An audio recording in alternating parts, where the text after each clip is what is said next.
তো আমাদের দেশ, ওই যে একটি কথা রয়েছে যে ডালে চালে বেজাল দিয়ে সবাই কামাই করছে, আমি করতে দোষ কোথায়? তো একজন মা বলছেন যে না, উপরে অসৎ, আমাদের মহৎতে কোথায় বাধা? তখন ওই ছেলে বলছে, না মা, তোমার ওই বস্তা পচানীতি বাক্য শুনলে আমার স্নায়ু অত্যন্ত উত্তেজিত হয়ে পড়ে মা, কারণ তোমার আদর্শ আমার জন্য নয়।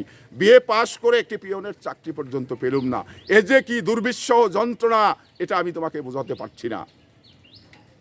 হেন অফিস নাই যে সেখানে আমি গিয়েছি, অফিসারদের শুধু পায়ে ধরেছি, কোনো শুরুয়া হয়নি, আমার অদৃষ্টে একটি চাকরি মিলেনি। তো এই জন্যেই আমি বিএ পাশ করে তোমাকে কতটুকু স্বস্তি দিতে পেরেছি, কতটুকু সুখ দিতে পেরেছি, তাই আমি আমার এই জীবনটা অভিশপ্ত, এই অভিশপ্ত জীবন আমি গলা টিপে হত্যা করে ফেলতে চাই।